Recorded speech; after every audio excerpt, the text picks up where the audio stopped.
क्या पश्चिम बंगाल की राजनीति में एक बड़े भूचाल की शुरुआत हो चुकी है?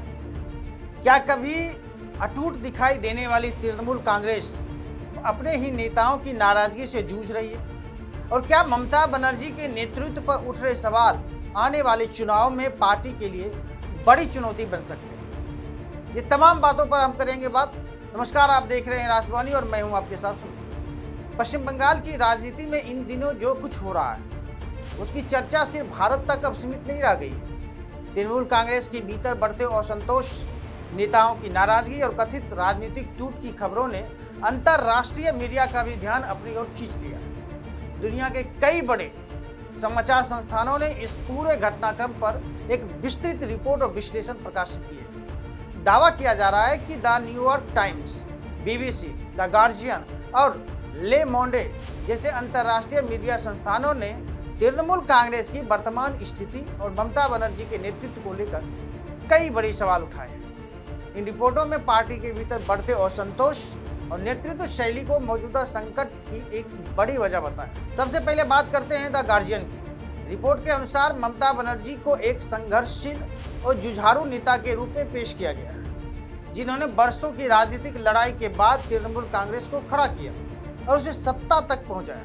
लेकिन इसी रिपोर्ट में यह भी कहा गया है कि उनकी सबसे बड़ी रणनीतिक भूल पार्टी के भीतर आंतरिक लोकतंत्र को कमजोर करना और अपने भतीजे अभिषेक बनर्जी को भविष्य के नेतृत्व के तौर में आगे बढ़ाना रही। विश्लेषण में दावा किया गया कि इस फैसले के बाद पार्टी के कई पुराने और अनुभवी नेताओं ने खुद को हाशिए पर महसूस करना शुरू कर दिया। जिन नेताओं ने संगठन को गांव-गांव तक पहुंचाने में अहम भूमिका निभाई थी, उन्हें निर्णय प्रक्रिया में दूर किया जाने लगा। नतीजा यह हुआ कि पार्टी के भीतर धीरे धीरे असंतोष पनपने लगा। वहीं द न्यूयॉर्क टाइम्स की रिपोर्ट में एक अलग पहलू को सामने लाया गया है। रिपोर्ट के मुताबिक चुनावी रणनीति तैयार करने में बाहरी सलाहकारों और पेशेवर रणनीतिक एजेंसियों की बढ़ती भूमिका ने जमीनी कार्यकर्ताओं और शीर्ष नेतृत्व के बीच की दूरी को बढ़ा दी। पार्टी के कई कार्यकर्ताओं को यह महसूस होने लगा कि उनकी राय और अनुभव को अब महत्व नहीं दिया जा रहा है। वहीं राजनीतिक जानकारों का मानना है कि किसी भी दल की असली ताकत उसका जमीनी संगठन होता है। जब कार्यकर्ताओं और नेतृत्व के बीच संवाद कमजोर पड़ता है तो उसका असर धीरे धीरे संगठन की मजबूती पर दिखाई देने लगता है। और यही वजह है कि तृणमूल कांग्रेस के भीतर उठ रही आवाज़ों को केवल व्यक्तिगत नाराजगी नहीं बल्कि संगठनात्मक चुनौती के रूप में भी देखा जा रहा है।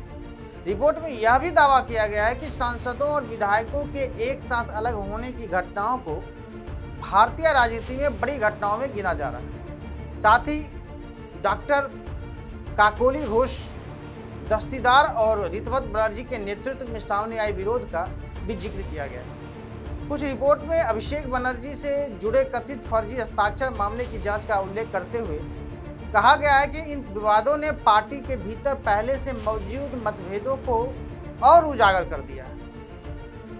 हालांकि तृणमूल कांग्रेस की ओर से समय समय पर इन आरोपों को और दावों को जो है वो खारिज किया जाता रहा है। पार्टी का कहना है कि विपक्ष और कुछ राजनीतिक ताकत संगठन की छवि को नुकसान पहुंचाने की कोशिश कर रही है। लेकिन इसके बावजूद पार्टी के भीतर जो असंतोष की खबरें लगातार सुर्खियां बन रही है, वह राजनीतिक विश्लेषकों का मानना है और वो कह रहे हैं कि संकट केवल कुछ नेताओं की नाराजगी तक सीमित नहीं रह गई। इसके बाद यह तृणमूल कांग्रेस के भविष्य, उसके नेतृत्व मॉडल और संगठनात्मक संरचना से जुड़ा बड़ा सवाल बन चुका है। यदि पार्टी समय रहते असंतुष्ट नेताओं और कार्यकर्ताओं को साथ लाने में सफल नहीं होती तो इसका असर आने वाले चुनाव में देखने को और ज़्यादा भयावह मिल सकता है।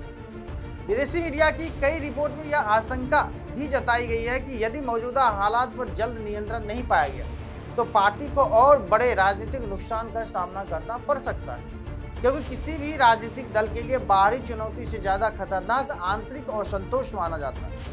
अब सबसे बड़ा सवाल है कि क्या ममता बनर्जी इन चुनौती से उभर पाएंगी?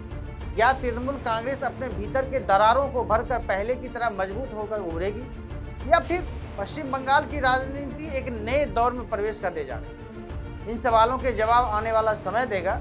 लेकिन फिलहाल इतना तय है कि बंगाल की राजनीति में चल रही यह हलचल अब सिर्फ राज्य तक सीमित नहीं रही बल्कि राष्ट्रीय और अंतर्राष्ट्रीय स्तर पर भी चर्चा का विषय बन चुकी है। फिलहाल आप इस पूरे मामले को किस नज़रिए से देखते हैं? अपनी राय हमें कमेंट करके जरूर बताइए।